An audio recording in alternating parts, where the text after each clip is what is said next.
This was off. All right. Hi, everybody. It's the 16th of October, 2023. Nice to have you with us. It's Hashed Out Daily Crypto News with Cryptopolitan.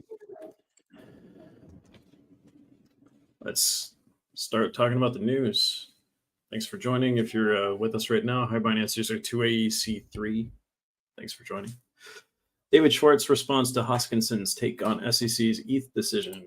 Let's take a look at this. What's going on? Charles Hoskinson addressed the ETHgate theory in an AMA session on October 8th. Hoskinson believes the SEC's stance on Ether is due to favoritism, not corruption. Kiddo's making some noise in the background. Hoskinson believes the SEC stance on Ether is due to favoritism, not corruption. We talked about this a little bit last time. Ripple CTO David Schwartz disagreed, implying that such favoritism might border on criminality, so it might actually be favoritism and corruption might actually be two sides of the same coin, depending on which specific project you're looking at, apparently. Representative Comer challenges SEC Chairman Gensler on transparency issues. Let's take a look at this real quick. James Comer has accused the SEC Chairman Gary Gensler of obstructing congressional oversight by delaying the release of certain documents. A request from Comer to the SEC on June 5th, 2023 has remained unfulfilled for nearly 4 months, triggering intensified tensions and frustrations.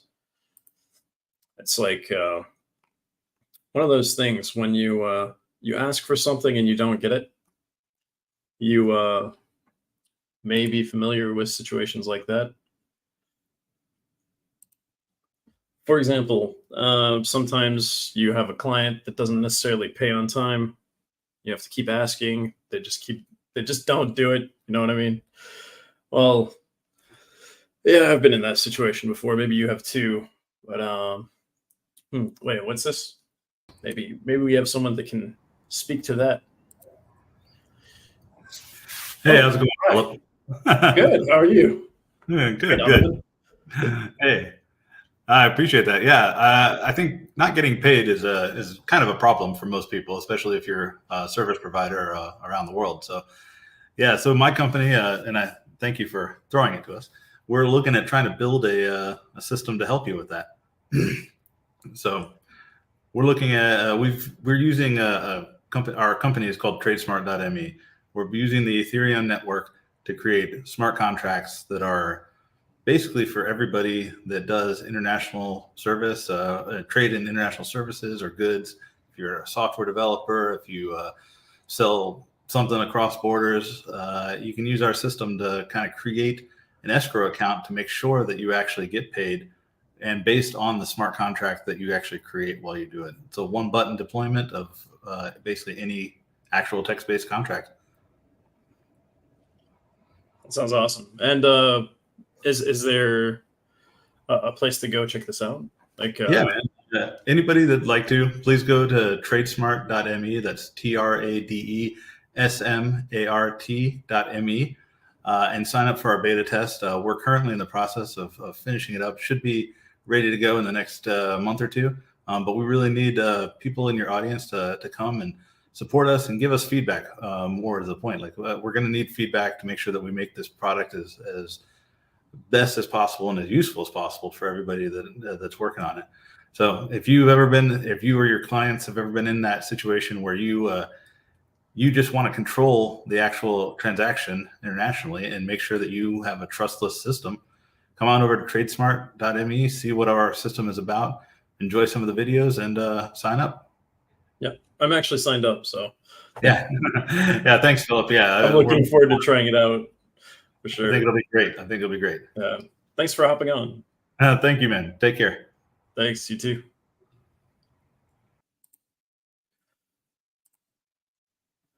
So,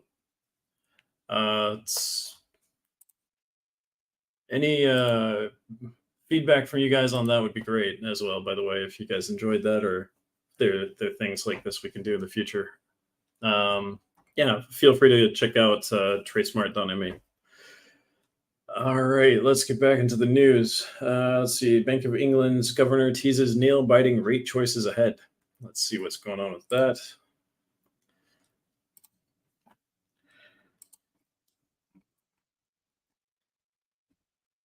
So Andrew Bailey indicates future interest rate decisions will remain close calls. Despite recent cooling to an 18-month low, battling high inflation remains a top priority for the Bank of England. Bailey highlights the UK's diminished potential growth rate as another challenge impacting monetary policy decisions. All right, let's keep going through this. There's a lot going on. Why is the EU coming after Elon Musk and X? The EU has initiated an investigation into X, formerly Twitter, due to concerns over the spread of misinformation and violent content, particularly related to the Hamas-Israel conflict. This probe is the first action taken under the new Digital Services Act, DSA, which sets guidelines for big tech to regulate online content. X could face penalties up to 5% of its daily global turnover if found providing unsatisfactory, incomplete, or misleading information. Wow. Free speech is not an EU thing, just in case you're wondering. Did Senator Menendez act on behalf of Egypt? U.S. Senator Robert Menendez is accused of acting covertly for Egypt's interests. Alleged actions include secretly aiding Egypt, leveraging his influential Senate position, and writing a covert letter advocating for $300 million in aid. Menendez, his wife Nadine, and associates are accused of accepting bribes like cash, gold bars, and luxury items. Authorities found over $550,000 in concealed cash linked to Menendez and his wife. So they were receiving bribes in exchange for their support of Egypt. Yeah, and Nadine is an Egyptian name, by the way. Very, very common. Shout out to the Nadine I used to know, by the way. Speaking of, that's how I know it's an Egyptian name. I met somebody named Nadine who was from Egypt. All right, G7 finally agrees to help Ukraine, but there's a catch. Okay, what is it? After considerable deliberation, the G7 has greenlit a potentially groundbreaking initiative, redirecting profits from frozen Russian assets to financially embattled Ukraine. But the road to this decision has been anything but smooth, with layers of financial intricacies, international politics, and legal concerns complicating the process. Amidst the chaos that followed Russia's aggressive invasion of Ukraine last year, the global community retaliated in a distinctive financial manner. A whopping $300 billion of Russian central bank reserves were put on ice by the West. A significant chunk of this, over 200 billion euros to be precise, lies trapped within Europe's financial pipelines, predominantly under the purview of Euroclear, the titan of the clearinghouse world, headquartered in Brussels. Since these assets were immobilized, the financial cognoscenti have been rife with speculation. How might these frozen assets be wielded to assist Ukraine without trampling over international law? A complete asset seizure would undoubtedly raise eyebrows in the global legal fraternity. The suggested workaround: slap a levy on the surging profits Euroclear is reaping from the interest earned on Russia's frozen wealth. Imagine this scenario. Euroclear, as a pivotal cog in the financial machinery, ensures the seamless flow of payments. When an asset yields a payment, like a bond's coupon, Euroclear channels it to the asset's rightful owner. However, there's a snag in this standard operation. Since the assets in question belong to Russia's sanctioned central bank, Euroclear can't disperse the revenue. Instead, they smartly reinvest this growing stash, thereby accumulating significant interest, especially with the ECB's swift hike in interest rates. The EU's argument is simple: these profits wouldn't exist if not for their transactions, not for their sanctions. So why not use them for a greater cause? In just the first half of this year, thanks to sanctions on Russia, Euroclear's coffers swelled up by 1.28 billion euros. The EU's plan forced Euroclear to earmark these profits and later decide on their strategic deployment to Ukraine. Hello, Masum. And anonymous user 097BE. Thanks for joining us. It sounds like a plan straight out of a geopolitical thriller, but it hasn't been without its detractors. The European Central Bank, the watchdog of Eurozone's financial stability, raised a red flag. They cautioned the European Commission about the possible reverberations of such a move, suggesting it could unnerve global markets and ruffle the euro's feathers. The core worry: other nations might dump their euro-denominated assets, saying this is an overreach by the EU. After all, foreign reserves to the tune of more than 2.2 trillion euros are parked in the euro. Moreover, not all EU nations are on the same page. The likes of Germany have been vocally apprehensive, probing the legality of accessing funds at Euroclear. It seems the G7's collective nod, particularly the US's endorsement, might be the game changer here. when U.S. Treasury Secretary Janet Yellen vocalized her support, asserting that Russia should bear the brunt of the damage it instigated, it likely alleviated the anxieties of European skeptics. Furthermore, Belgium's recent move sheds light on another avenue. The nation is channeling the corporate tax from Euroclear's profits into a dedicated fund for Ukraine. With an estimated windfall of 1.7 billion euros by next year, the potential to provide substantial assistance to Ukraine seems promising. Interesting. Sooner rather than later, probably a good idea. September surprise, U.S. inflation skyrockets. The U.S. saw an unexpected inflation surge in September. Year-on-year consumer price index held at 3.7% despite forecasts of a decline. Monthly core inflation remained at 0.3%, excluding volatile energy and food prices. Interesting. Predictions were off. Why the U.S. will lose if it picks a fight with China and Russia. The U.S. is confronted with the increasing nuclear capabilities of both China and Russia. The current geopolitical landscape is more complex than during the Cold War era. China's rapid nuclear expansion could soon match the arsenals of the U.S. and Russia. Interesting. For the first time, America is confronting the reality of two nuclear-powered rivals with ambitions potent enough to challenge the international status quo. Russia's too weak to challenge anything right now. China, though, half of Russia's trade in and out is through China now. So China controls Russia in many ways. So it's more like a Chinese game now. Historical precedent provides little solace. While Cold War tensions were palpable, the current landscape is another beast entirely. We're talking about a U.S. that, despite its colossal military machinery, appears inadequately equipped to tackle this dual threat. Insights from a recent congressional commission underscore this, painting a dire picture of a nation ill-prepared for what's on the horizon. It's essential to appreciate the gravity of the situation. The rapid augmentation of China's nuclear capabilities has caught many off guard. The projections paint an alarming scenario. By the middle of this decade, China could potentially match the nuclear arsenal of both the U.S. and Russia, as outlined in the New START Arms Control Treaty.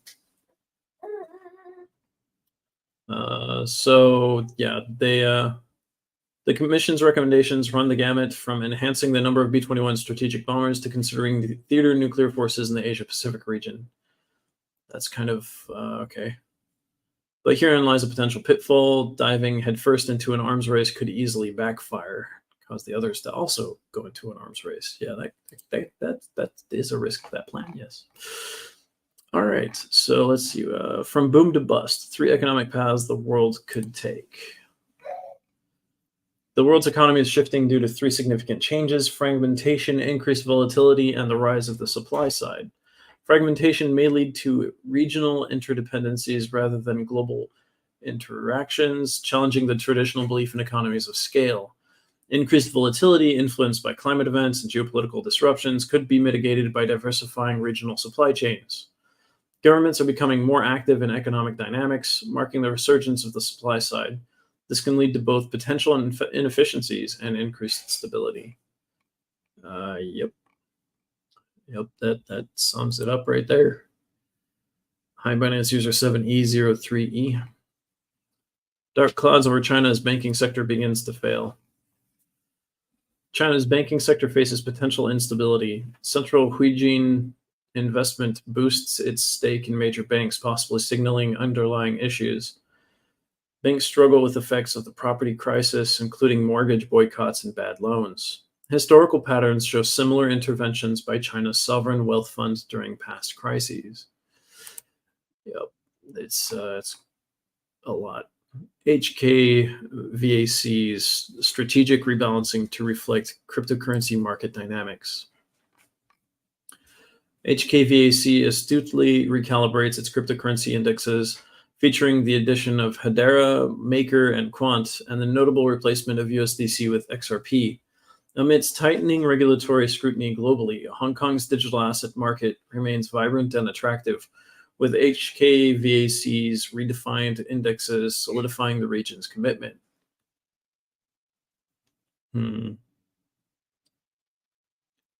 It's the Hong Kong virtual asset classification. unveiled a pivotal recalibration of its key cryptocurrency indexes, reflecting the agility and nuanced understanding of the volatile digital asset market. Interesting. Very, very interesting. All right, let's see. Consensus takes a bold step into Web3 development with SMG acquisition. Consensus acquires SMG, a known expert in blockchain microstructure research, intending to amalgamate SMG's specific research capabilities with its own wide-reaching technological prowess. This acquisition, along with previous strategic procurements like HAL and the unveiling of MetaMask snaps, signals Consensus's steadfast commitment to enhancing its capabilities. Interesting. Didn't expect to talk about a merger today. Stride hits the brakes on STRD to Atom conversion. Stride puts a strategic pause on its initial plan to convert STRD to Atom, highlighting a dedicated commitment to community consensus and transparent discussions. While the proposed token conversion is momentarily set aside, it continues its dynamic journey, ensuring future pathways. Interesting. U.S. House Speaker drama challenges crypto prospects for 2023. The hope for proper crypto regulation in the United States remains at a standstill amid the ongoing House Speaker drama between Republicans and Democrats. Representative Steve Scalise has stepped down from office, leaving the Republican Party in jeopardy in the crypto regulation proceedings that were already in progress. Scalise stepping down leaves Representative Patrick McHenry as the temporary replacement, and this results in less focus on the House Financial Service Committee store. The committee focuses on crypto legislation, so he's stuck waiting for that. We'll get more information into this in a second here. So Chinese-backed Bitcoin mining in the U.S. sparks national security worries. U.S. scrutinizes China-linked crypto miners for national security near military sites. Cryptocurrency operations prompt concerns over Chinese ties and security risks. Chinese ban leads to a crypto mining exodus to the U.S. amid geopolitical tensions. Yeah, if you're going to get banned from mining somewhere, you might as well do it somewhere where it's legal. What an interesting crypto week. Here's what you missed. So this is what happened last week. Let's go over this real quick. The present crypto week has been flooded with the use of crypto in the ongoing Israeli-Hamas war. Reports have it that the SEC will not appeal the Grayscale win, which has left many with the hope that a BTC ETF could be approved soon. The Sam Bankman-Fried versus United States trial continues to generate considerable market interest, especially with the testimony of Caroline Ellison. We'll talk about anything new that came out about that as well. Speaking of what came out of the second week in court for the SBF trial, of the 6 weeks set for the SBF trial, the court proceedings entered the second week with a mega testimony from his ex-girlfriend and the ex-CEO of Alameda Research, Caroline Ellison. Gary Wang and Caroline Ellison took plea deals with the U.S. Department of Justice in December of 2022. Ellison also confirmed that both SBF and Saudi Prince Mohammed bin Salman were in talks on backstopping the extreme FTX losses before its bankruptcy. SBF's fear of bad media coverage explains the lengths he took to create a good image for himself, the press, and the crypto community, which in the end fell apart. Let's see. I felt indescribably bad about all the people that lost their jobs and the people that trusted us that we had betrayed, said Caroline Ellison during her testimony. Understated the true extent of Alameda's risk, but it still showed that Alameda was in a fairly risky position, she said as well. There's just so much going on.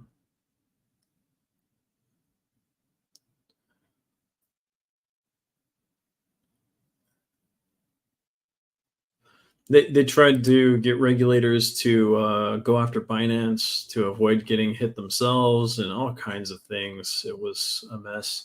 Huobi token activities stir concerns amidst large USDC transfers.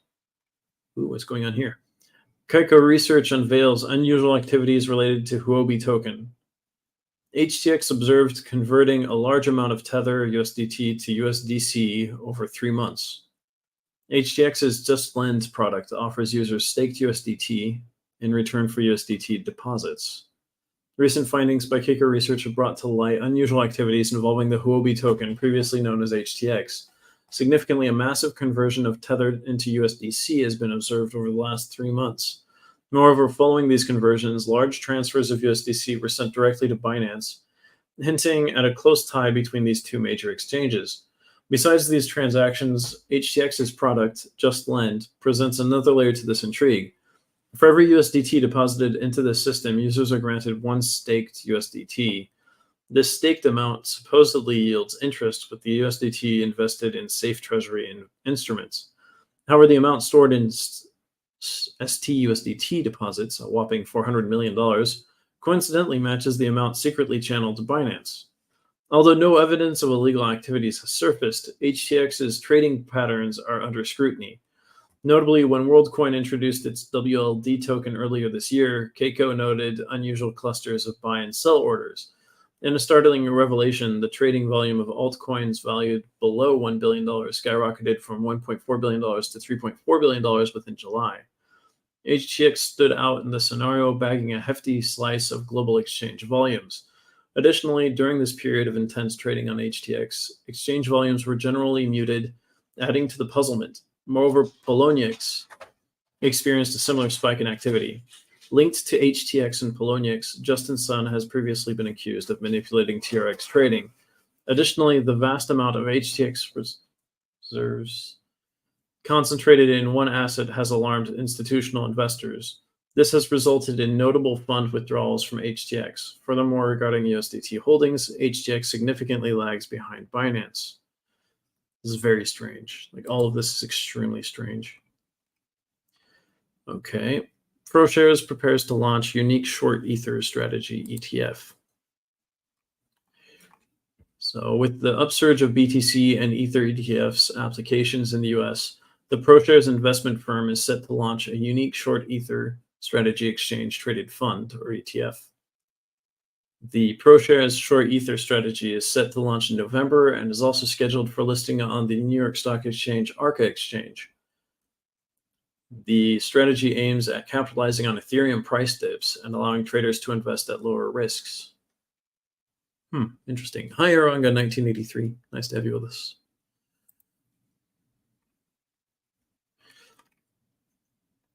Ex-ETH advisor Narayav highlights Buterin's praise for XRP over Bitcoin. The XRP community has spotlighted a previously deleted complimentary remark about XRP by Ethereum co-founder Vitalik Buterin. Steven Narayav, a former Ethereum advisor and Crypto Eerie, and XRP influencer and Crypto Eerie and XRP influencer have highlighted the past positive comments from Buterin about XRP. There's speculation about Buterin's true intent behind his XRP comments, with some suggesting they might have been sarcastic. Do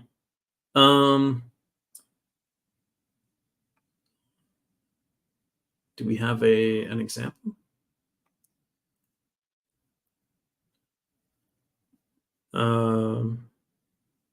In 2019, Pierre Rochard, VP of research at Bitcoin mining firm Riot Platforms, took to the digital space to emphasize Bitcoin's qualities.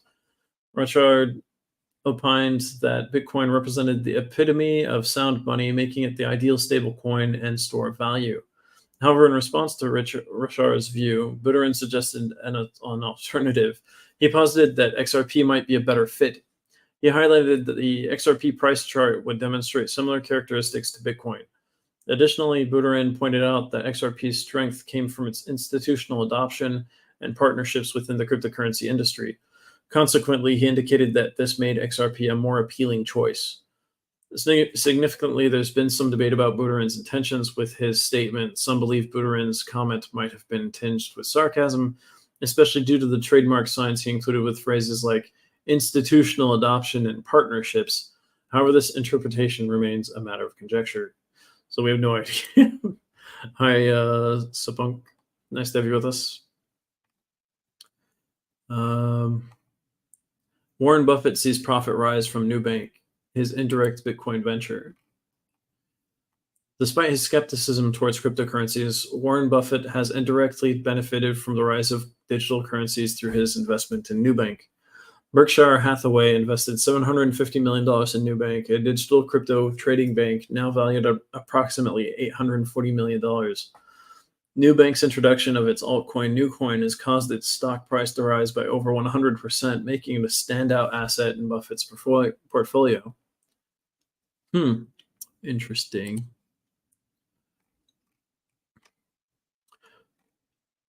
Voters back Barnbridge founders amidst SEC legal hurdles. Let's check this out. Barnbridge faces regulatory challenges initiated by the SEC, exploring potential legal and financial repercussions. The DeFi protocol's token holders showed full backing for the proposal set forth by creators Tyler Ward and Troy Murray through a decisive voting process.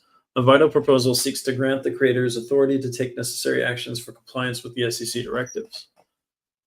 So the community decided to follow regulations. I'm not surprised. House Speaker showdown, GOP donors, and a money frenzy. Let's take a look. The race for the next GOP House Speaker is disrupting high-end GOP fundraising. Donor Andy Sabin opposes financial support for those who voted against former Speaker Kevin McCarthy. Another faction of financiers is against those who didn't support Steve Scalise as McCarthy's replacement. So divided allegiances, bitter backlash. So we have all these different donors that aren't going to donate to Republican candidates for Congress, such as Representative Matt Gaetz from Florida or Representative Nancy Mace from South Carolina, because they didn't support the two more mainstream leaders for the House leadership.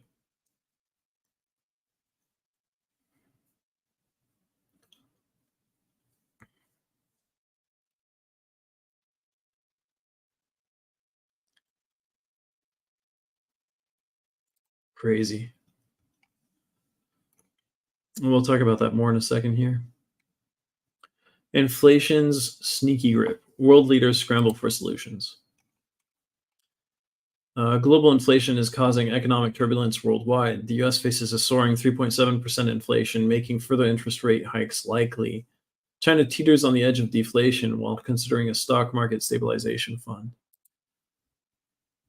That reminds me here, they have a stop inflation thing. If you go into stores, certain products will have it'll say stop inflation on it. And they basically, it's so much cheaper than anything else in the store. For the same type of goods. It's a thing they put in place where, if I remember correctly, what it is, they only allow the company selling the product to make 5% profit on the sale of that product. House Republicans back Jim Jordan for Speaker. This is a power move. While Jordan managed to garner the favor of many within his party, he remains tantalizingly short of the votes needed to clinch the Speaker's gavel. His nomination, rather than showcasing unity, has exposed rifts within Republican ranks. The initial vote saw Jordan pitted against Austin Scott, a Georgia congressman who's maintained a subdued presence during his congressional tenure. Despite Jordan's win in this round, a notable portion of the party did not rally behind him. The second round of votes echoed a similar sentiment. The Republicans, holding a slim majority in the chamber, cannot afford to let many votes slip away, especially when the Democrats are primed to vote all against Jordan. With the House leadership position still vacant and Republicans deciding to recess for the weekend, one has to wonder, can Jordan muster the necessary support by Monday?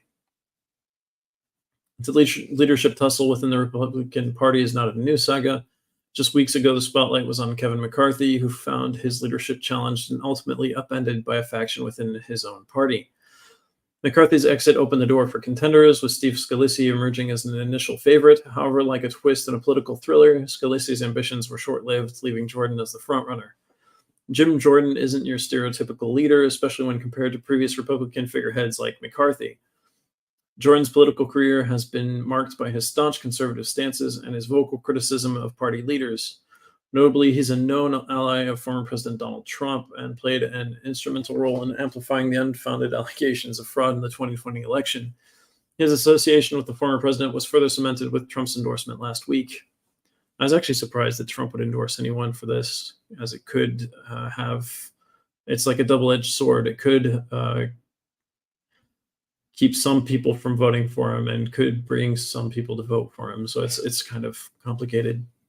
Also, Jim Jordan's been in office longer than Trump's been a Republican. So there's also that.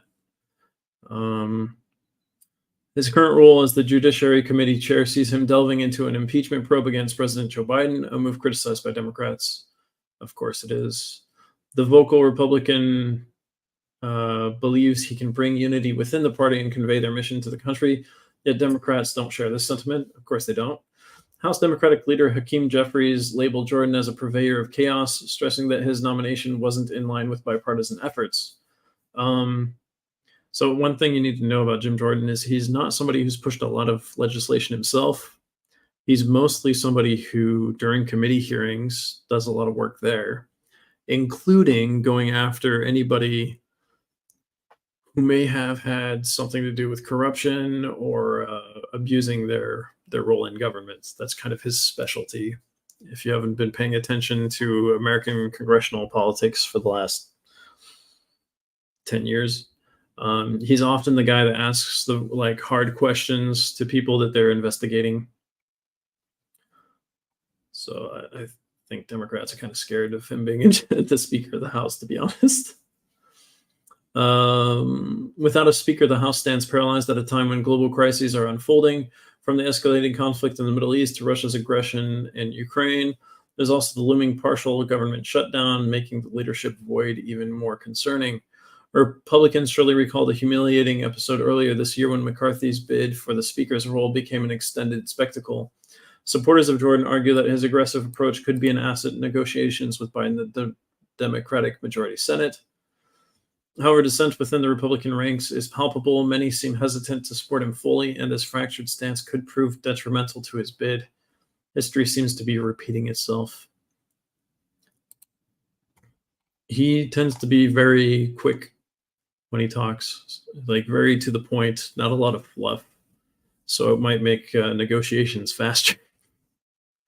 Why U.S. mega banks aren't going anywhere soon.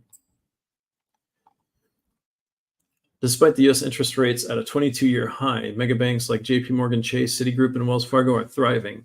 These giants recorded significant growth in net interest income, with JP Morgan's net income rising by over a third. Such performance is overshadowing smaller U.S. regional banks, which are losing customers and deposits to their larger rivals. Part of that is because they're so I was using a small bank in the U.S. and I had to shut it down because they raised the cost of just having a bank account. And I don't use it all the time, so why would I pay more? There was that, and then getting money in and out of the account became more and more difficult every year over the last 4 or 5 years. And so I just closed down the account when they decided to raise costs. I'm pretty sure this has happened to a lot of people recently. China's confidence crash pushes global markets on edge. I'm Mohammed Sharaf, and anonymous user 097BE. China's major e-commerce company, JD.com, experienced a significant stock drop, signaling potential economic issues. Official data reveals China is nearing deflation, with consumer price inflation stagnating in September. The anticipated post-lockdown consumer spending surge in China did not materialize as expected. The Golden Week holiday data showed consumer spending below pre-pandemic levels, with a notable 40% decline in movie ticket sales. Wow. That's a lot. A lot of issues at once here. Wall Street, take note, China's new blueprint to rescue stocks. China plans to launch a stock market stabilization fund to uplift investor confidence. The proposal suggests investments in domestic equities via existing financial institutions. Partner institutions are expected to match the government's financial contribution to the fund. So they're just going to prop things up, but it'll be fake, like the government throwing money into businesses. That's interesting. U.S. puts Iran's $6 billion Qatar hoard on ice. That's a funny picture. Not gonna lie. Can we open the article? Having some lag here.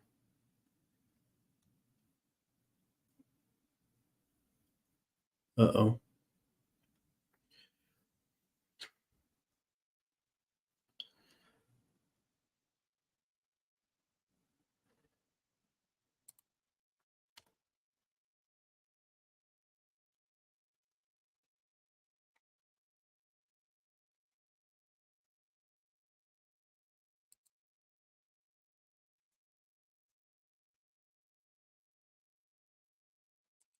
Whoa, that's weird.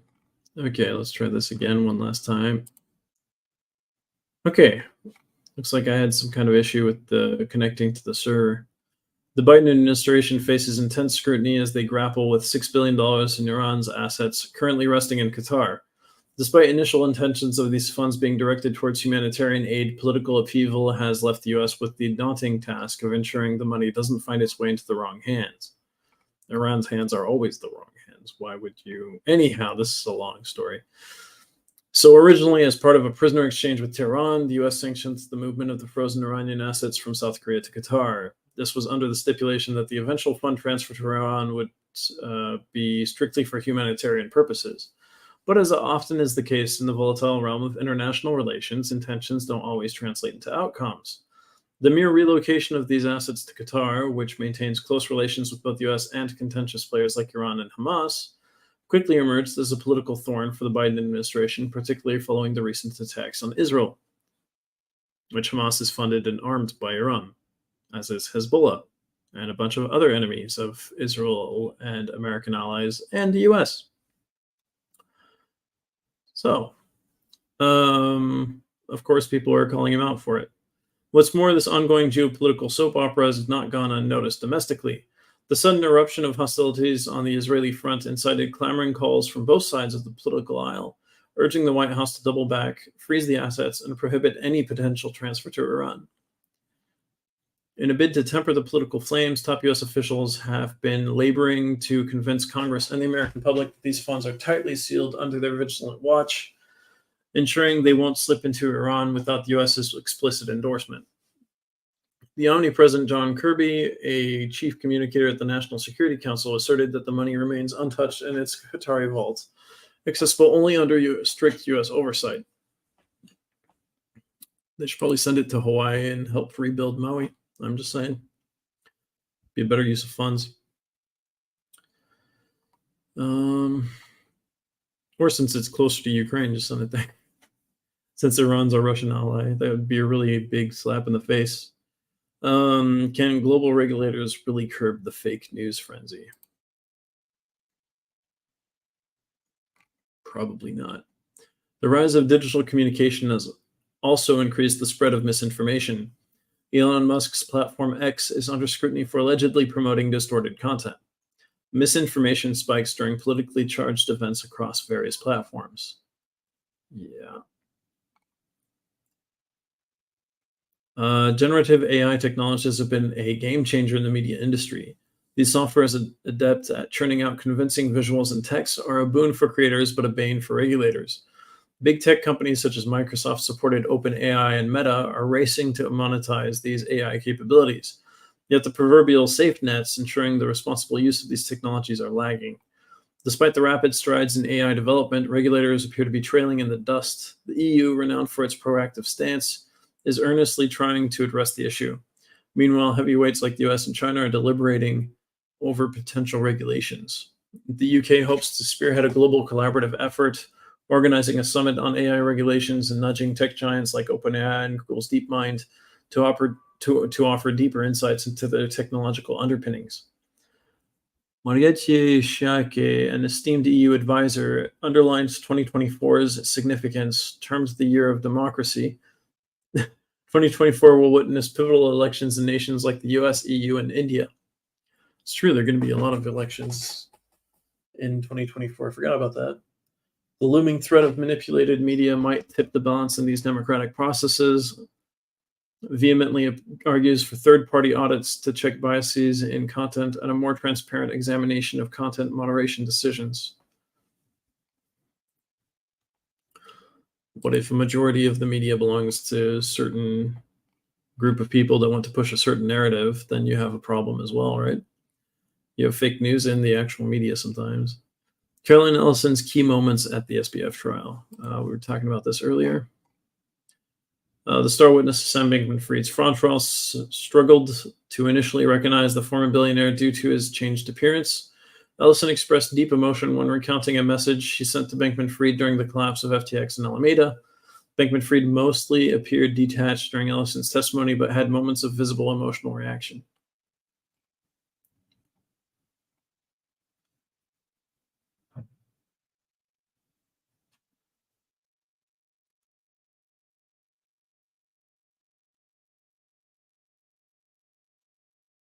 Apparently, SBF has a trimmed hairstyle and is wearing a suit for his trial. That's strange. Can't even imagine what he looks like right now. Supreme Court halts order limiting Biden's social media. The U.S. Supreme Court temporarily blocks a lower court's restrictions on President Biden's administration's interactions with social media platforms. The original case was brought by Republican attorneys general from Missouri and Louisiana and some social media users, accusing federal officials of suppressing conservative voices on platforms like Facebook, YouTube, and X.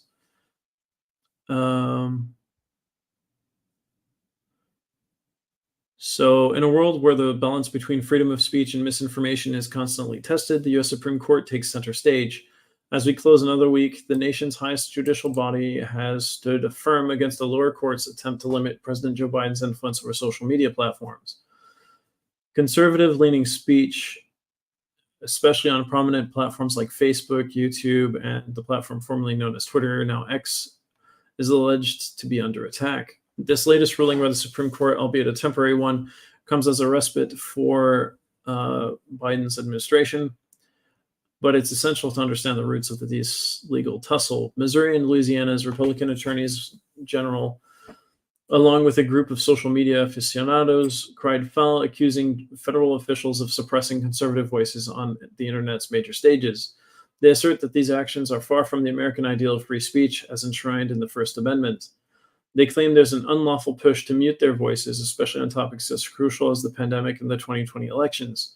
To some, it may seem like another day in the courts, but this case is just one among many legal dramas unfolding across the nation where digital content moderation has become a contentious topic.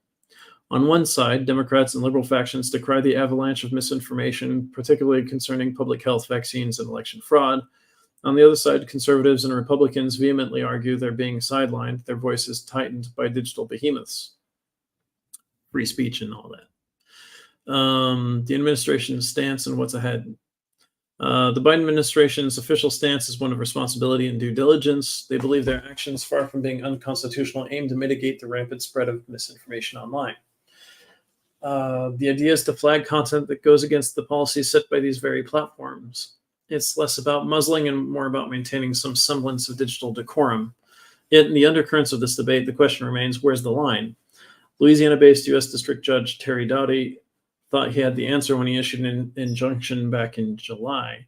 According to him, the administration's actions strongly hinted at an inclination to suppress conservative speech that wasn't in line with popular views about the pandemic or the 2020 election results. While the Fifth Circuit narrowed the scope of this injunction, they still upheld its essence. This injunction doesn't just hover above the White House. It extends its shadow over the Office of the Surgeon General, FBI, CDC, and the U.S. Cybersecurity and Infrastructure Security Agency. All these esteemed bodies find themselves momentarily shackled, their digital outreach questioned. As we look ahead to October 20th, the date set for the Supreme Court justices to consider the administration's request to quash the injunction, the nation holds its breath. This isn't just about Biden or about a single administration's communication strategy. It's a reflection of a broader battle, one that delves deep into the ideals of free speech, the responsibilities of a digital age, and the very essence of what it means to be informed in today's hyper-connected world. They were suppressing things that were actually factual sometimes, so we'll see how that goes. The SEC announces decision on Grayscale's ETF ruling. Finally, the SEC has made a decision not to appeal a recent ruling regarding Grayscale's court ruling. Yep, this was over the weekend. The District of Columbia Court of Appeals in Washington delivered a pivotal judgment in August, asserting that the SEC had erred in dismissing Grayscale's proposed Bitcoin ETF. This case had garnered significant attention within the financial industry, as it marked a culmination of nearly a decade of efforts to introduce such investment products. A spot Bitcoin ETF holds the promise of offering investors exposure to the world's largest cryptocurrency by market capitalization without requiring them to directly own Bitcoin, which means institutional investors can do it, which has not been the case so far. For example, hedge funds and such weren't allowed to buy Bitcoin directly. Hi, Super Pooper? It's a funny name. Binance user BA98C, DRRO25, BTC Binance 42. Nice to have you with us again. Binance user EB2E1. Hello. Nice to have you with us. I'm not sure what language that is. It looks like Arabic, but it also looks smaller than usual, so strange. Maybe it's just confined. Taylor Swift adds crypto payment option for film ticket. Okay. The upcoming Taylor Swift film has afforded fans the opportunity to purchase tickets using digital assets. Cryptocurrency is in the future of digital ticket purchases. Tickets, coupons, a lot of things are going to be on NFTs. It already are, and even more will be eventually. Ferrari now accepts crypto payments for its luxury cars. So they're following suit after Honda. Ferrari now accepts cryptocurrency payments for its luxury cars in the United States, with plans to expand the service to Europe in the first quarter of next year. The Italian automaker has partnered with BitPay for the initial US phase, allowing transactions in Bitcoin, Ether, and USDC with no additional fees or surcharges. Nice. If you want to buy a Ferrari, now you can with crypto. Microsoft completes $68 billion acquisition of Activision Blizzard. That's huge news because it's taken forever for the regulators to actually let them do it.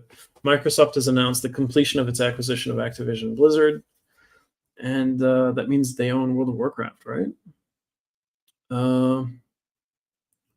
It's massive $68.7 billion acquisition, include iconic gaming franchises such as Call of Duty, Warcraft, Candy Crush Saga, and Overwatch.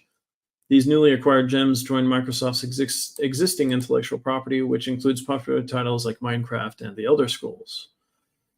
So what's the plan? This indicates a trend towards Xbox exclusivity for future Bethesda titles, which may extend to other franchises under Microsoft's umbrella.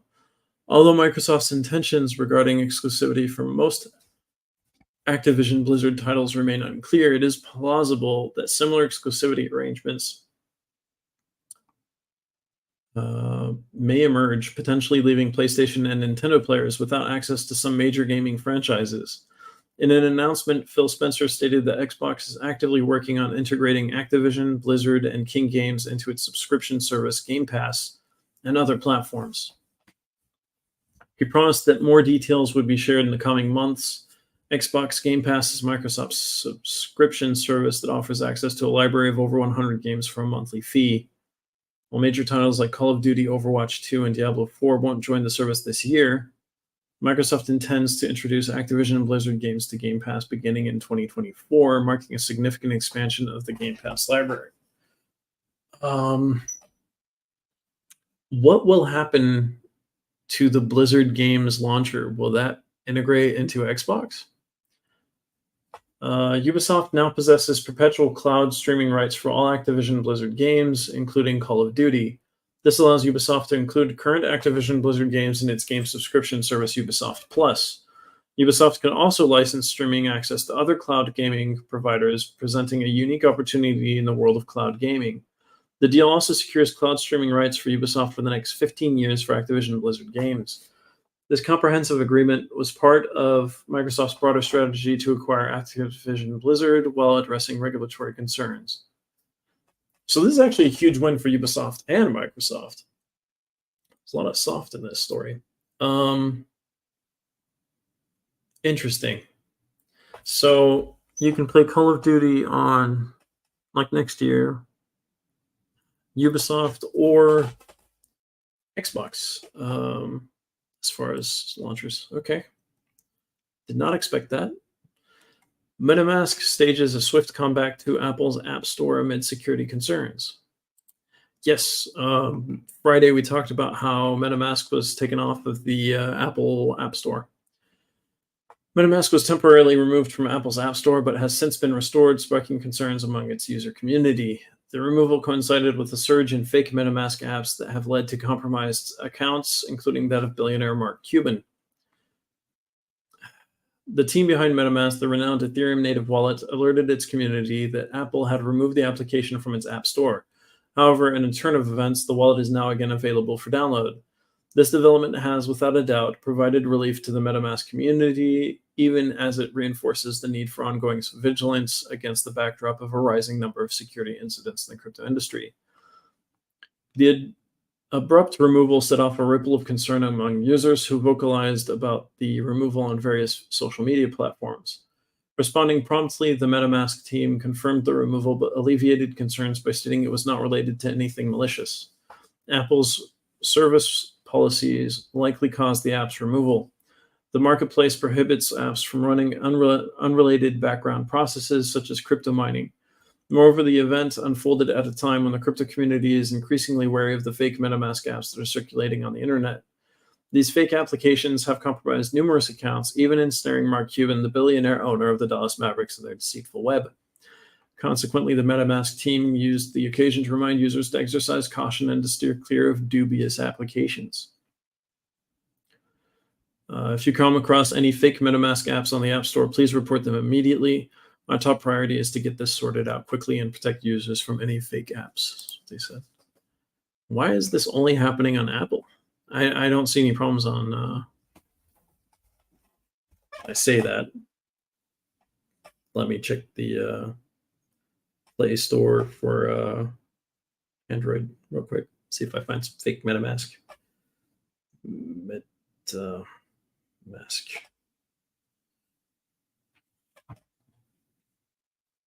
There is only one. Oh, wait. It's MetaMask Flask.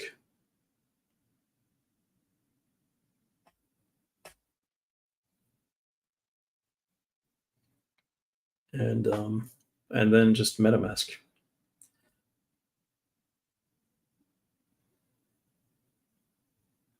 Yeah, and then it's other wallets that have nothing to do with it. So not really a problem on Android. California governor approves landmark crypto regulation bill for 2025. Oh boy, how bad is it? Stricter crypto rules in California. Licensing is mandatory for crypto businesses. Regulation to curb industry challenges. California Governor Gavin Newsom has given the green light to a cryptocurrency regulation bill known as the Digital Financial Assets Law, aimed at imposing stricter regulations on cryptocurrency businesses operating in the state. The legislation, set to take effect in 18 months, mandates that both individuals and firms engaging in digital asset business activities must obtain a license from the Department of Financial Protection and Innovation. This move represents a significant step towards regulating the rapidly evolving cryptocurrency industry in California. Under the newly approved bill, cryptocurrency firms will be required to adhere to licensing requirements, maintain comprehensive financial records, and grant regulators the authority to conduct audits. The legislation draws parallels with California's existing money transmission laws, which prohibit banking and transfer services from operating without a DFPI commissioner-granted license. The Digital Financial Assets Law empowers the DFPI to impose stringent audit requirements on cryptocurrency firms. These firms will also be obligated to maintain detailed financial records for a period of 5 years, including a monthly general ledger that lists assets, liabilities, capital, income, and expenses. Non-compliance with these provisions will result in enforcement measures.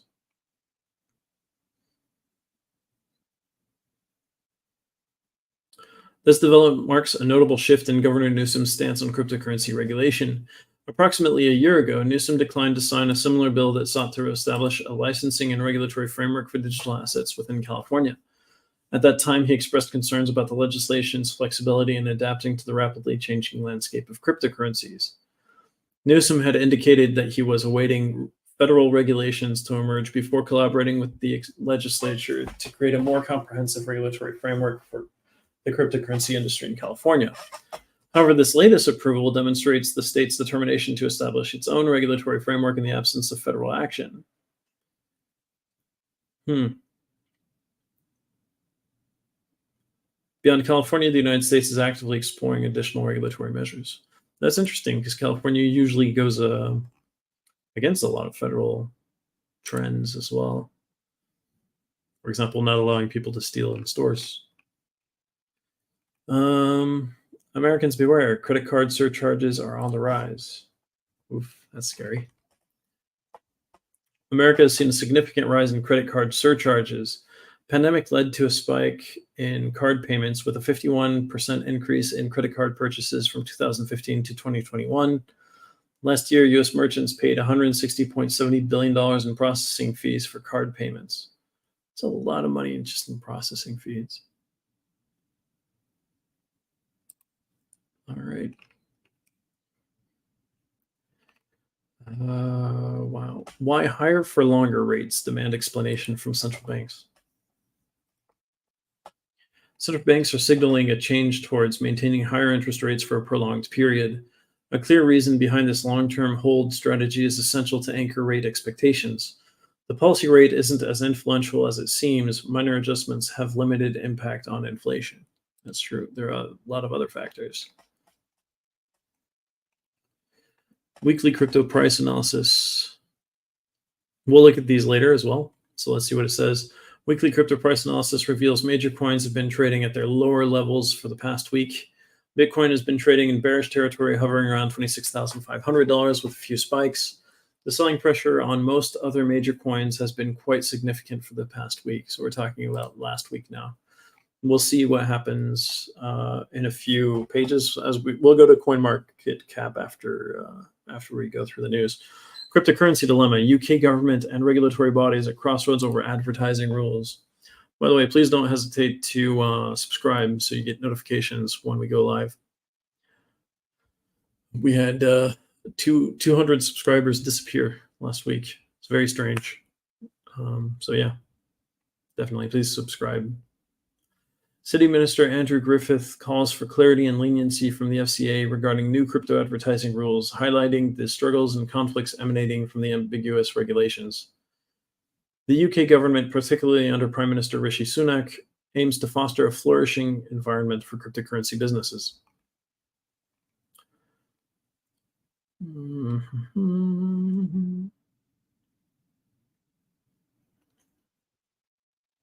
Interesting. They want businesses to do well, I guess. Friend.tech users targeted by cyber criminals utilizing JavaScript exploits. Friend.tech faces a dual narrative of soaring success in the DeFi arena with tremendous growth in protocol revenue and TVL, juxtaposed against the sinister backdrop of cybersecurity threats. While cyber criminals compromise user accounts and even navigate past dual-factor authentication protocols, Friend.tech and its users must synthesize vigilance and robust cybersecurity practices. It's a lot of work. Hi, VixBTC, Binance user EB2E1. Nice to have you with us. DeFi shines amid crypto fundraising winter, securing $210 million with Binance Labs leading the way. Third quarter sees DeFi thrive amid crypto fundraising challenges, securing $210 million. Despite legal battles, Binance Labs leads with 23 DeFi deals. Key investors reinforce DeFi's growth, making a difference. In the face of these fundraising challenges, DeFi has stood out as a beacon of resilience and success. The Messari report highlights that DeFi was the sector with the highest number of funded deals, with a total of 67 projects securing investments. Notably, the gaming sector also had a strong showing, amassing nearly $250 million in investments. However, it was the DeFi sector that truly shone in terms of the number of funded projects. Within the DeFi sector, the exchange category played a pivotal role, representing 38% of all invested capital across 33 deals. Collectively, DeFi projects secured an impressive $210 million in funding, with an average deal size of $3 million. This concentration of investments reflects the continued interest and confidence in the DeFi space, despite broader market challenges. Interesting. Actually, I find it more interesting that gaming got 250 million and DeFi got 210. It's like the two main things in crypto to get funding. So I'm kind of working on funding for both right now. Fun to see that. Australian crypto revolution. TradeFi licenses to transform exchange landscape. Let's take a look. Australian Treasury proposes crypto exchange regulation, sparking industry debate. The regulatory framework seeks to balance innovation and consumer protection. Legal expert emphasizes the need for feedback on non-binding proposals. So the Australian crypto exchange SwiftX's general counsel Adam Percy has welcomed the proposal, describing it as thoughtful and emphasizing the importance of ensuring that cryptocurrencies users can access blockchain technology with appropriate safeguards. Percy underlines the need for a regulatory framework that fosters innovation while protecting consumers. On the other hand, Jonathan Miller, the director of Kraken Australia, expressed disappointment with the approach, characterizing it as a shoehorning crypto into the existing financial services regulatory framework. Miller pointed out that Australia has lagged behind its global counterparts in establishing a comprehensive regulatory framework for crypto assets. He recognized the need for local regulations to provide certainty to platforms, but hopes to work collaboratively with the government to ensure that future crypto innovations are not stifled by conventional financial services regulations. Liam Hennessy, a partner at the international law firm Clyde & Co., emphasizes that the Treasury is still navigating the complexities of the crypto industry, particularly in regard to the various types of tokens and service providers. Hennessy highlights the important distinction that the proposals outlined in the consultation paper are suggestions and not legally binding recommendations.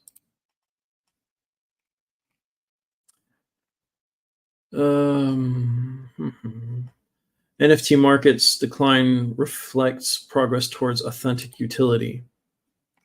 I absolutely agree with that. The NFT market correction signifies maturation, not distress. NFTs extend beyond art, finding utility in entertainment. Brands engage NFT enthusiasts, enhancing loyalty. The world of non-fungible tokens is evolving with a recent market correction, indicating that the NFT industry is maturing and moving towards genuine utility.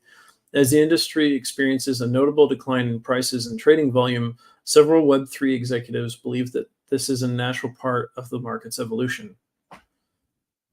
I guess I am also a Web3 executive. Decentraland Foundation Executive Director Yemal Jardi has expressed the view that the recent decline in NFT prices should not be viewed as a sign of distress, but rather as a signal that the technology is maturing. Jardi notes that the market fluctuations are common and should be expected. He points to the prevalence of speculative trading as a factor contributing to the decline in NFT floor prices. However, he believes that as people become more educated about NFTs, their use cases, and their utility, the market will stabilize and shift its focus from speculation to innovation and practical utility. Angela Young, co-founder of Collab Land, acknowledges the skepticism surrounding NFTs, especially during periods of market correction. She points out that many NFT projects faced challenges after marketplaces like OpenSea removed mandated royalty fees in late August. Despite this, Young firmly believes that NFTs are here to stay and anticipates their increased use in loyalty programs, rewards, advertising, and as proof of authenticity in the near future. Absolutely agree with that too. While the NFT market has primarily been associated with digital art, Yemal Jardi emphasizes that NFT have significant potential for various use cases in the broader digital landscape. They can represent ownership of tangible assets in innovative ways. Additionally, governments and institutions are expected to leverage NFTs for various purposes in the future. For example, China Daily, a Chinese state-owned newspaper, has announced plans to launch a platform for trading digital collectibles, highlighting the growing interest in NFTs for applications beyond art. Scott Lawin, CEO of Candy Digital, a sports token platform, notes that the entertainment sector offers a substantial market for NFT adoption. He points out that a considerable percentage of Major League Baseball fans use digital commemorative tickets provided by Candy Digital as memorabilia.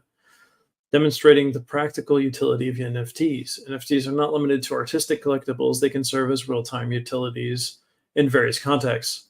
Several prominent brands, including Adidas, Bud Light, Gucci, and Prada, have entered the NFT space. An increase in the number of active users on their Discord channels suggests that these brands are successfully engaging with NFT enthusiasts. This demonstrates the potential for NFTs to enhance brand engagement and loyalty among consumers. As of the latest data available, the NFT market's capitalization stands at $5 billion. Notably, Yuga Labs owned CryptoPunks and Bored Ape Yacht Club collections are the two largest, with market caps of $710 million and $400 million respectively. The NFT market continues to evolve and adapt to meet the changing needs and interests of its participants. The recent correction in the NFT market is viewed by industry executives as a sign of maturity and a shift toward genuine utility. While speculative trading has played a role in decline in NFT prices as individuals become more educated about NFTs, their use cases, and their utility, the market is expected to stabilize and prioritize practical applications and innovation. Finally. Yep. Totally agree. I've been saying this for almost a year. This is what's going to happen. Latin America's unprecedented centralized exchange dominance. This is news. Latin America leads in central exchange preference, surpassing global trends. Venezuela's exceptional 92.5 central exchange use is linked to a humanitarian crisis. Argentina emerges as a cryptocurrency transaction powerhouse. It's almost the same problem. So because of socialism in their economic practices, people are turning to private crypto exchanges in order to, wow. In a recent report by blockchain analytics firm Chainalysis has revealed that Latin American cryptocurrency users display a strong inclination towards centralized exchanges compared to their global counterparts. This preference for centralized exchanges is one of the key findings in Chainalysis examination of cryptocurrency activity in the region, shedding light on the unique dynamics at play in Latin America's crypto economy. Latin America currently ranks as the 7th largest cryptocurrency economy worldwide, lagging behind regions such as the Middle East and North America, MENA, Eastern Asia, and Eastern Europe. While it may not be the largest, the region stands out for its distinctive preference when it comes to cryptocurrency exchanges. According to the Chainalysis report, Latin American crypto users have a pronounced inclination towards centralized exchanges, often referred to as sexist.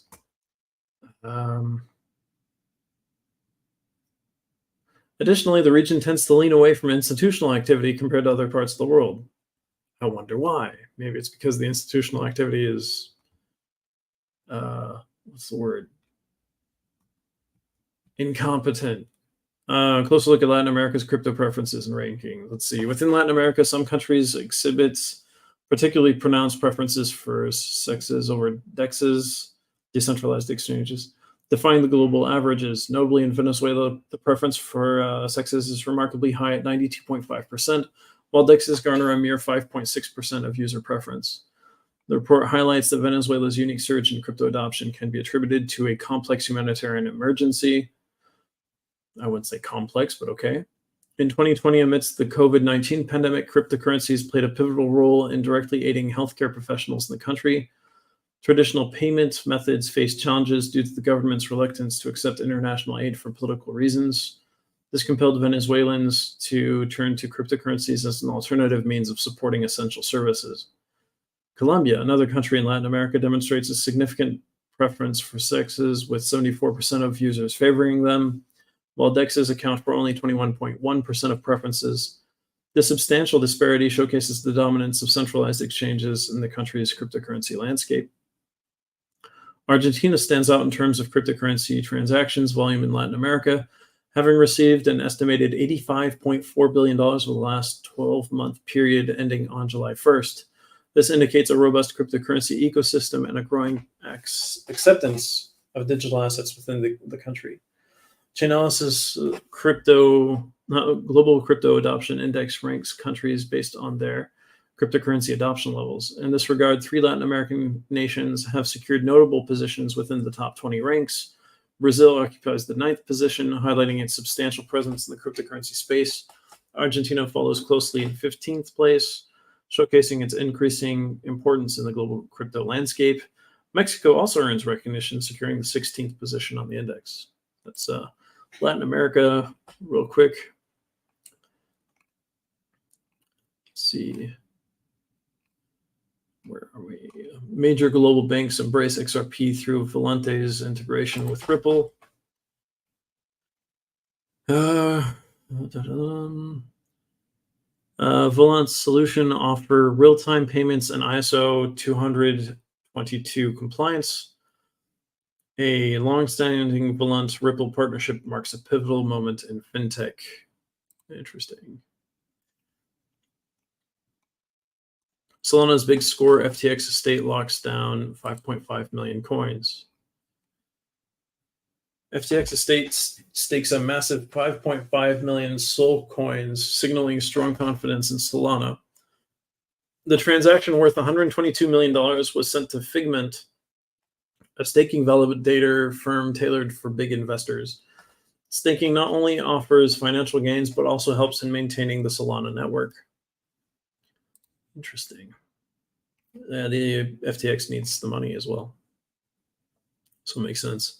Glassnode report discusses whale behavior towards BTC and ETH. A recent report by Glassnode has explained the behavior of whales towards BTC and ETH, implications of whale actions on respective digital assets. In recent developments, a noticeable contrast has emerged in the behavior of major holders of the two leading cryptocurrencies, Bitcoin and Ethereum. On-chain analysis firm Glassnode has shed light on this divergence, revealing that Ethereum whales, characterized as those holding 1,000 or more ETH, equivalent to roughly $1.5 million, have been decreasing their holdings since 2020, resulting in the sale of approximately $20 million worth of ETH. In stark contrast, Bitcoin whales, individuals possessing 1,000 or more BTC, roughly $26.9 million, have largely maintained their positions during the same period. That's interesting.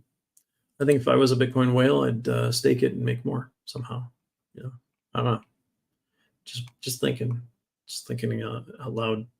I-772, 628, 332. Nice to have you with us. Likewise, Binance user 4ED20. Highlights from the recent IMF and World Bank summits. There's a lot of things that happened at once. The IMF and World Bank summits concluded in Marrakesh with Middle East unrest and Morocco's earthquake recovery as the backdrop. Global economic growth is projected to slow down, with inflation remaining a concern. Okay. That didn't change anything. Sega executive wades into the potential of NFTs in gaming. Sega co-COO Shuji Utsumi has discussed the potential of NFTs and their usefulness in the gaming industry, overcoming challenges and exploring the potential of NFTs. So he's expressed optimism about the potential of blockchain gaming and the unique role that NFTs could play in the future of the video game industry. This follows his earlier comments to Bloomberg, where he had referred to play-to-earn games as boring. In a recent interview, Utsumi discussed the evolving landscape of blockchain games and the novel opportunities they bring to players. He emphasized that owning in-game assets and, in some cases, earning money through blockchain gaming introduces new dynamics and desires for players that didn't exist before. The executive sees this as a transitional phase for the industry, signaling its ongoing transformation. Utsumi's comments were made in the context of the firm's collaboration with the blockchain firm DoubleJump.Tokyo, where Sega has licensed its Sangokushi Tyson card games intellectual property for the development of a new trading card game called Battle of Three Kingdoms, featuring NFT cards inspired by the original 2005 game. The primary target market for the Sega licensed TCG is Asia's gaming community. It is set to launch with over 100 different cards and will receive continuous game patches and updates post-launch. That's interesting. Trying to revive the initial game's IP is part of what the goal is there. Venezuela tilts toward the US dollar amid crypto adoption decline. Oh, gosh. According to a Chainalysis report, Venezuela is moving towards a dollar economy as its crypto adoption slides. Centralized exchanges dominate the Latin American market. Venezuela, a country plagued by hyperinflation and authoritarianism and incompetence amongst that authoritarianism, has often been hailed as an ideal candidate for the widespread adoption of national cryptocurrencies.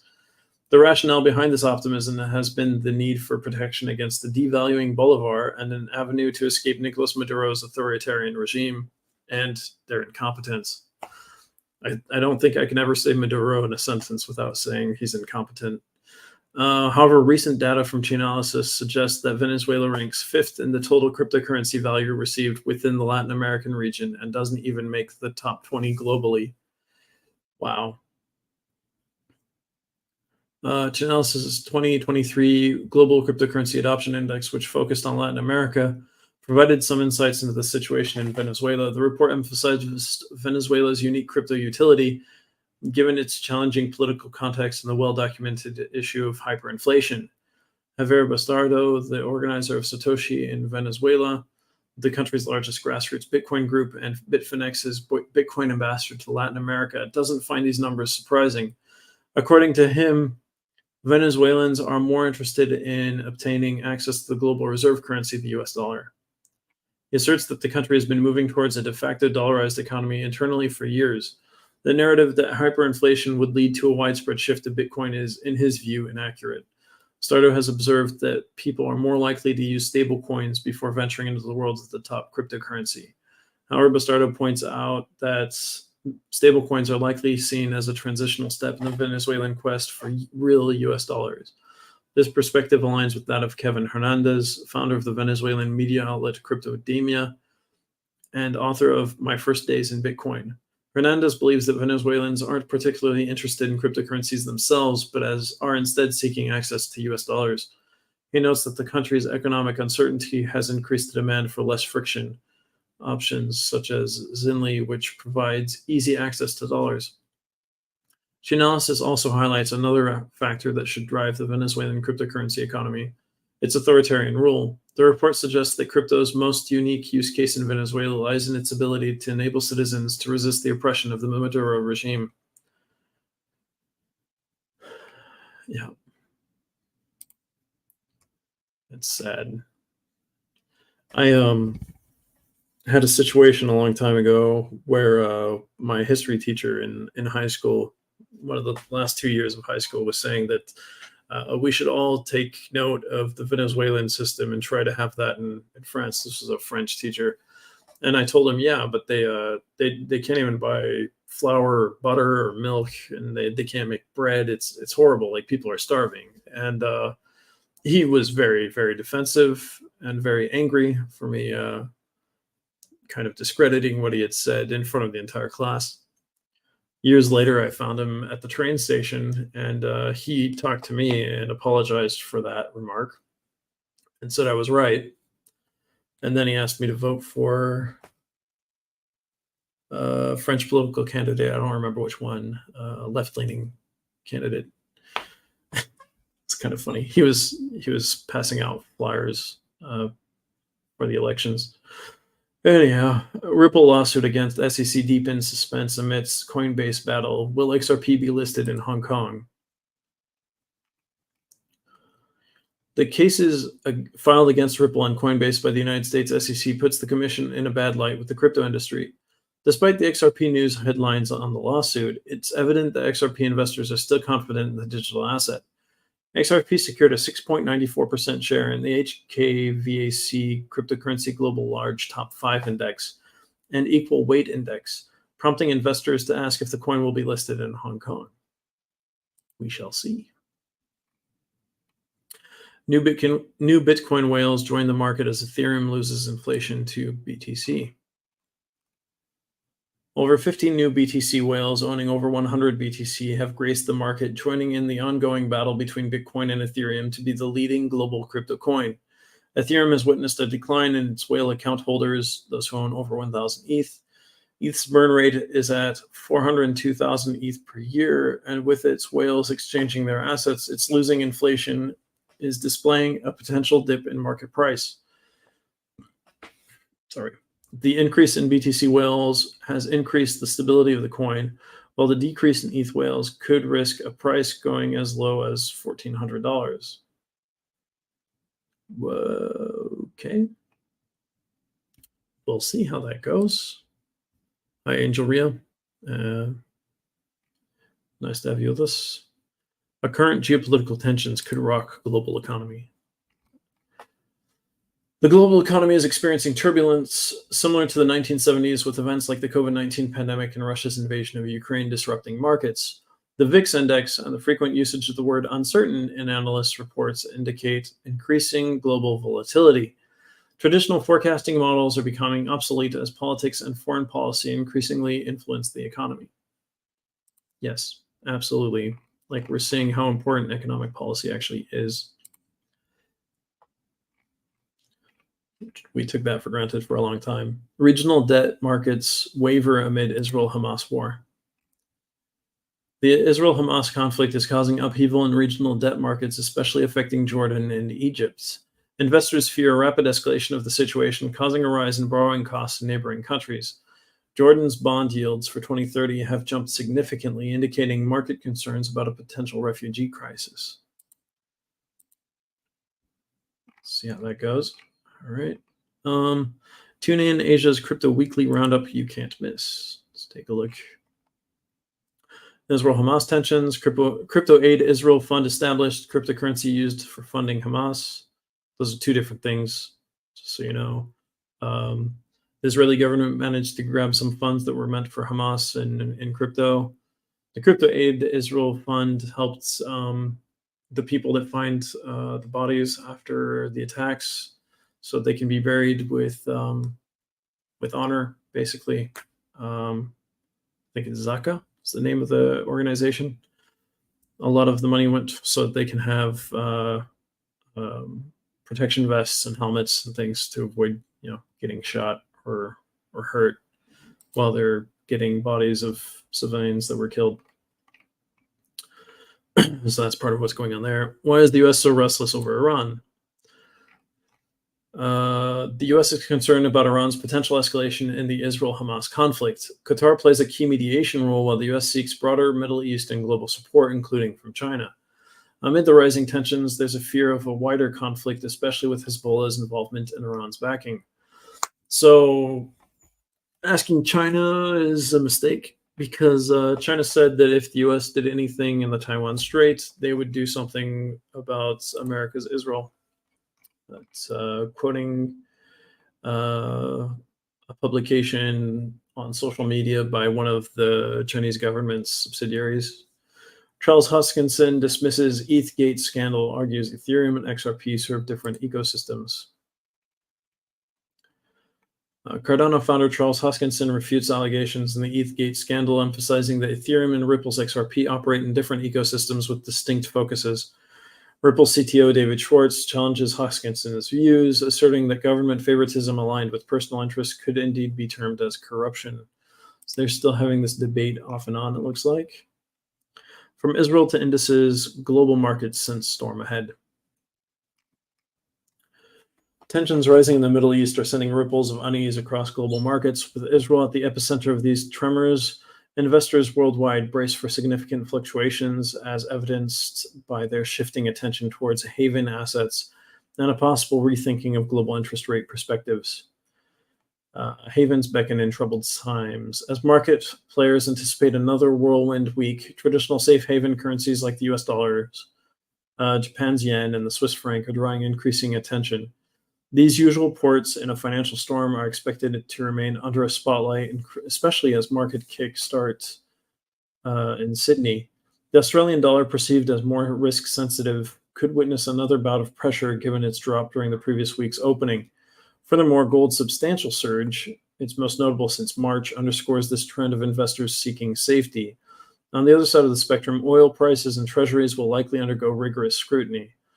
The latter particularly has seen some frenzied action, oscillating between substantial gains and losses. Not to be left behind, Israeli's flagship share index, the TA35, mirrored the regional anxiety by resuming its slide.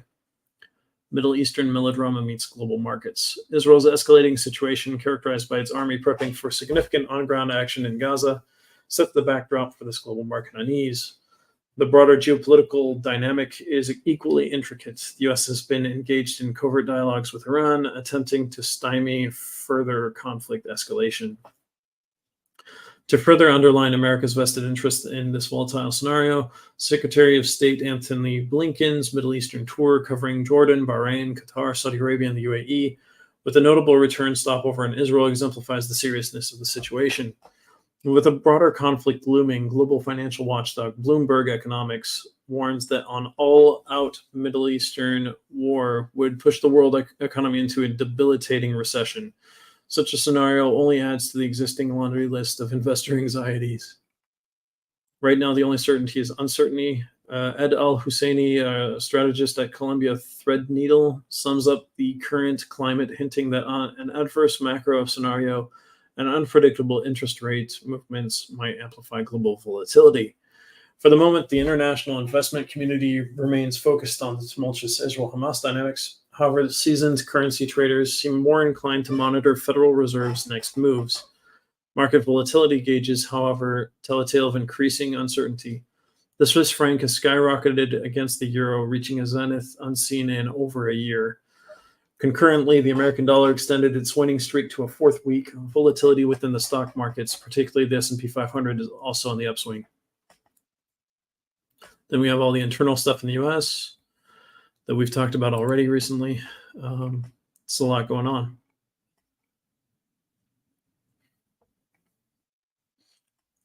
Asia's currency game, central banks' innovative reserve defense. Asia's central banks are developing innovative strategies to protect their currencies amidst global economic tensions. Asian currencies face challenges due to their lower benchmark rates compared to other emerging markets. India plans to release more bonds to support the rupee, while Indonesia has introduced a new debt line. Interesting. That's one way to do it. GOP clash paralyzes Congress. What's next for the U.S.? Is there anything new in here? Nope. Just uncertainty. Nothing new. California governor signs new crypto bill into law for 2025. We already talked about that. This is Japan's secret plan to pump its stock market. Let's take a look real quick. Japan is launching a name and shame strategy to boost its stock market performance. The Japan Exchange Group plans to release a monthly list spotlighting companies meeting their benchmarks. 2022 marked a significant positive turn for Japanese stocks, with indices like Topix and Nikkei 225 seeing over 20% growth. Nice. Avbud 321, hi. Nice to have you with us. Sid Faiz 27, nice to have you with us as well. The Boysen 100 and BTC Binance 42, nice to have you with us. Thanks for joining. Thanks for watching, listening, whichever one you're doing. SBF trial, BlockFi CEO accuses Alameda Research and FTX of financial sabotage. BlockFi CEO Zach Prince testified that the company's bankruptcy was primarily due to its extensive lending relationships with FTX and Alameda Research, amounting to over $1 billion. Losses from the collapse of the Terra Luna crypto ecosystem triggered BlockFi to seek repayments from Alameda, which was also facing its own financial challenges, and owed BlockFi up to $850 million. That would have gone a long way to helping fix their issues. The SEC accused of inaction over Coinbase's rulemaking petition. Coinbase is urging the SEC to act on its year-old petition for formal rules on digital asset securities, accusing the agency of troubling intransigence. The SEC previously delayed action on the petition and recently said it had issued a staff recommendation, a move Coinbase's outside counsel calls inadequate. Amid the standstill, Coinbase is asking a Manhattan federal court to force the SEC to take action, stating that digital assets are stuck in an unprecedented catch-22 due to regulatory ambiguity. Just a reminder, at the beginning of the show, we had Donovan Libby from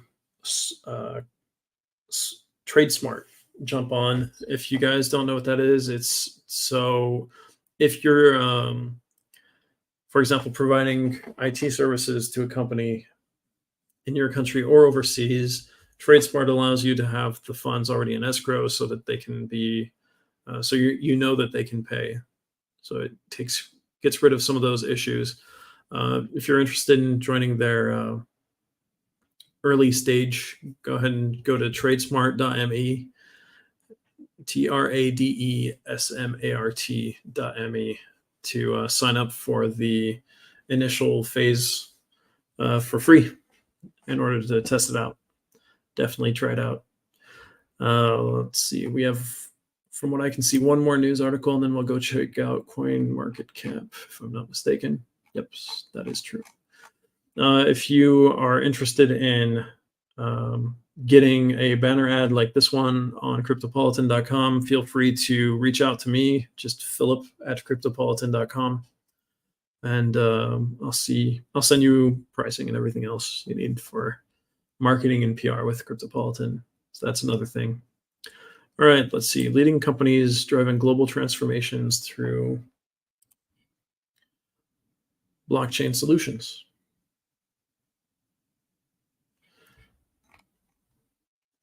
The current global environment is seeing a significant transformation driven by the revolutionary impact of blockchain technology. Tons of firms are integrating blockchain technology into their operational framework. The repercussions of this phenomenon extend throughout the digital domain. So the Libra Incentix is a trailblazer in the ever-evolving realm of blockchain technology, firmly leading the charge in transforming reward programs. The notable uptick in Lix adoption during the recent Football World Cup highlights its prowess in providing scalable loyalty solutions. Through seamless integration with Temias POS and strategic partnerships with e-commerce leaders like Comave, Libra Incentix strategically positions itself for significant visibility, especially in the global sports sector. Ultima is a decentralized ecosystem focused on products for everyday use. Its mission is to grant easy access to cryptocurrencies and Web3 solutions. Okay. UDAO represents a transformative force in the realm of education and skill development, dedicated to providing individuals with practical skills regardless of their formal qualifications. The project aims to synchronize skill offerings with the market's ever-changing demands, fostering equal opportunities for upskilling and reskilling. Consensus is revolutionizing the landscape of financial transactions through its enthusiastic adoption of decentralized finance solutions. Lemonade leverages the synergies of artificial intelligence and blockchain technology to revolutionize the landscape of renters and homeowners insurance. Autograph, founded in 2021, swiftly carved a niche in digital innovation, introducing a platform dedicated to crafting distinctive digital collections and immersive experiences. This pioneering NFT platform serves as a dynamic conduit for influential brands and notable figures in sports, entertainment, and culture, amplifying the value of NFT ownership. The use of blockchain technology by prominent financial institutions and technology giants is reshaping the established norms, introducing a new era where the utmost importance is placed on transparency, security, and efficiency. As these corporations persist in pursuing innovation, the global business environment is transforming into a more linked, reliable, and cooperative ecosystem. Interesting.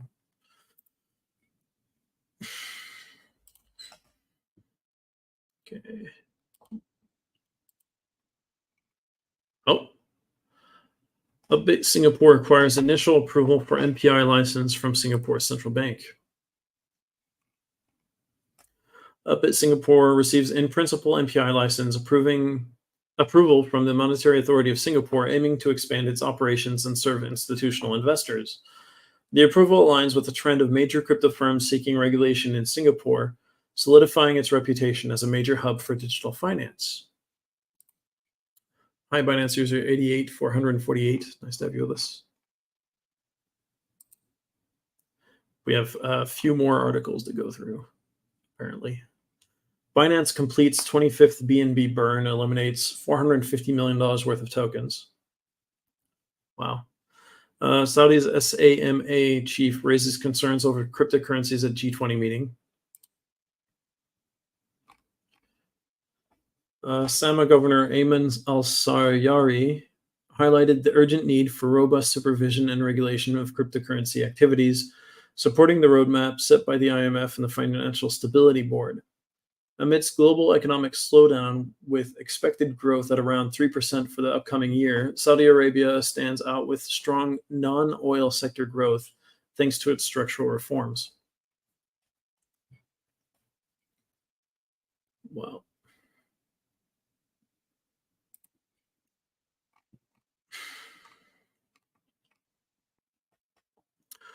Sber rejoins Russia's digital ruble trials for 2024. That's Sberbank.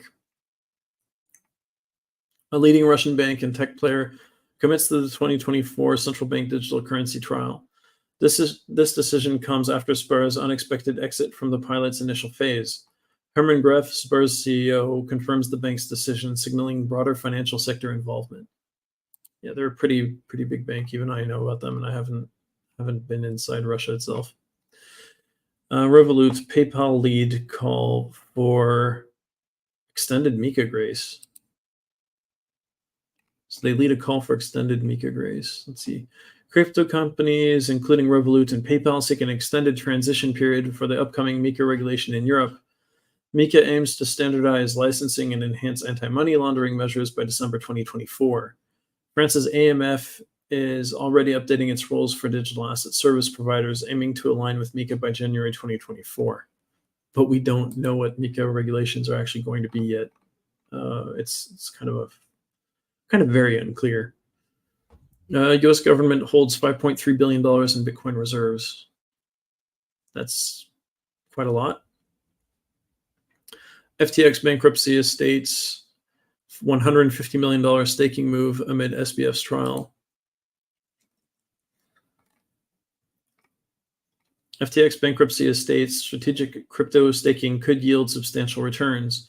FTX's leadership transition and trial impact its cryptocurrency moves. Crypto staking gains prominence, offering potential rewards amid market risks. Ripple CTO comments on odd 410 million XRP transfer fee. A substantial 410 million XRP transaction, valued at around $197 million, was recently conducted with an unusually high processing fee of 20 XRP. Saul discovered this abnormality on XRP Scan, highlighting the stark contrast with the standard transaction fee of roughly 0.00001 XRP. That's 4 zeros after the comma. Ripple's CTO, David Schwartz, suggests the anomaly might be due to a miscalculation, with the sender erroneously setting the fee millions of times higher than intended. And for that kind of transaction, that's not actually that high for other currencies. Solana and Dubai's DMCC forge alliance to fuel blockchain boom. Solana and DMCC partner to boost UAE's blockchain ecosystem. DMCC's diverse crypto partnerships enhance blockchain innovation. Solana ranks 10th globally with $359 million TVL, signaling growth. Reserve Bank of Australia explores CBDC for the future of money. The Reserve Bank of Australia has indicated its openness to the concept of CBDC as the potential future of money.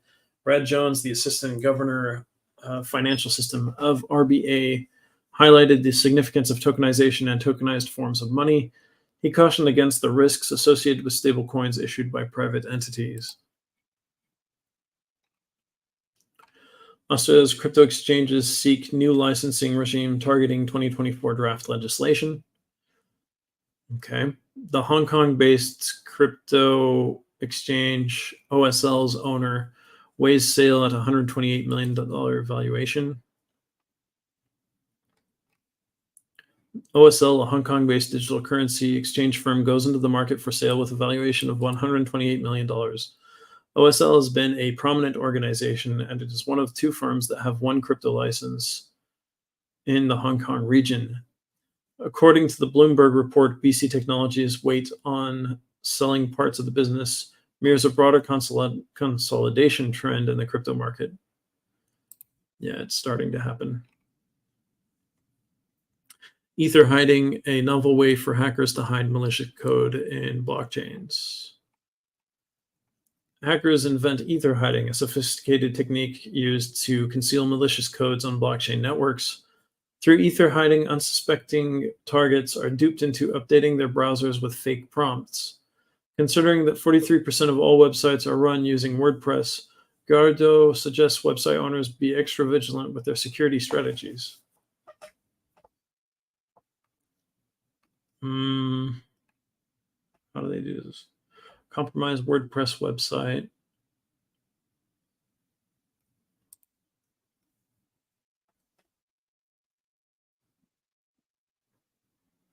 Malevolent browser update. So you're just browsing a website and all of a sudden it says you need to update your browser to view the content. And that's the hack. If you try to update your browser, you get hacked. Okay, now I see what it is. It doesn't seem that new to me, but maybe it's being used a lot more. Maybe I've just seen way too many hack attacks. Oh, so remember how we were saying that Bitcoin was around 26,500 last week on average? Well, something's happened. The fear and greed index is at 41, which is neutral, but much better than the 39 we had Friday. The global crypto market cap is $1.09 trillion, a 3.31 increase over the last day. We were at 1.05 Friday, so something happened. It went up $0.04 trillion, which is a lot. The Bitcoin price is at $28,192.72. It went up 4.82% in the last 24 hours, 2.54% in the last 7 days within those last 24 hours. So Ethereum is at $1,586.06, up 2.04% in the last 24 hours. Still down 0.34% in the last 7 days. I'm going to go through the rest of these later. First, let's go through the biggest losers and biggest winners, because that's the most nerve-wracking part of this. Hi, Viva Vikusik and Noyan 7722 and Nibir 22. Nice to have you with us. Loom from the Loom Network up 85.6% in the last 7 days, down 15.42% in the last 24 hours to 33 cents 49. Rocket Pool RPL down 2.67% in the last 7 days, down 3.37% in the last 24 hours to $19.34. The Trust Wallet token TWT is down 2.23% in the last 24 hours, up 8.36% in the last 7 days to $1.05. Everything else is down less than 2%. Hardly anything is down, so we'll just read the ones that are in the red right now in the last 24 hours. Leo by Unis SED Leo, Frax Share, Pax Gold, XDC Network, Qcoin Token, Pax Dollar, Tether Gold, Huobi Token, Internet Computer ICP, and XMR from Monero are all slightly down in the last 24 hours. Let's look at the biggest winners. BSV, Bitcoin SV, up 14.30% in the last 24 hours, up 17.29% in the last 7 days to $38.47. Bitcoin Cash, BCH, is up 6.69% over the last 7 days, 8.54% over the last 24 hours to $231.39. Hi, Soloma13. Nice to have you with us. Sol from Solana is up 7.60% in the last 24 hours, 5.11% over the last 7 days to $23.42. R&D Render is up 7.32% in the last 24 hours, 4.12% over the last 7 days to $1.86. STX from Stacks is up 6.95% in the last 24 hours, 10.24% over the last 7 days to 53 cents 97. XAC from eCash is up 5.99%. Make that 6.10% in the last 24 hours, up 7.02% in the last 7 days. Then we have Bitcoin, which is doing quite well, that we already talked about. Wrapped Bitcoin, which is doing about the same as they should. Litecoin, LTC, is at $64.16, up 4.29% in the last 24 hours, up 1.30% in the last 7 days. Everything else is up a bit less than 4%. All right, let's go check the big cryptocurrencies again. real quick. So we did Bitcoin, Ethereum. I'll skip the stable coins as usual. BNB, $213.92, up 2.31% in the last 24 hours, 2.93% in the last 7 days. XRP is almost 50 cents again. It's up 49 cents 77, up 2.33% in the last 24 hours. Still down 0.71% from 7 days ago. We did Solana already. ADA from Cardano, up 0.33% in the last 7 days, up 2.51% in the last 24 hours to 25 cents 22. Doge from Dogecoin is up 1.61% in the last 24 hours, which makes it up 2.03% in the last 7 days. TRX from Tron is up 3.29% over the last 24 hours, 2.61% over the last 7 days to 8 cents 833. Ton from Toncoin is just up 0.78% in the last 24 hours, down 3.11% from 7 days ago to $1.94. Matic on Polygon is above the 50 cent range, 52 cents 48, up 1.81% over the last 24 hours, down 2.21% over the last 7 days. Dot from Polkadot is up 1.09% in the last 24 hours, down 1.91% over the last 7 days. We talked about Litecoin already. We talked about Bitcoin, Bitcoin Cash. Link is up 2.52% over the last 24 hours. Shiba Inu, SHIB, is up 1.76% over the last 24 hours. And Leo is down 1.87%. There we go. That's the everything for today. Please like, so I know you enjoyed the show and I wasn't just talking to myself this whole time. And subscribe so you get notifications when we're going live again. And if you're interested in being a sponsor of the show, feel free to reach out on LinkedIn to me, Philip Kripe, or to me as well by email, philip@cryptopolitan.com. Either to sponsor the show or do some PR and marketing with Cryptopolitan, feel free to reach out. Especially as we're nearing Bitcoin halving, might be a good idea to do that if you have a project in mind. Have a great rest of your Monday, and see you tomorrow. I'll set up the show for you so you can jump on and go through all of this. All right. Bye, guys.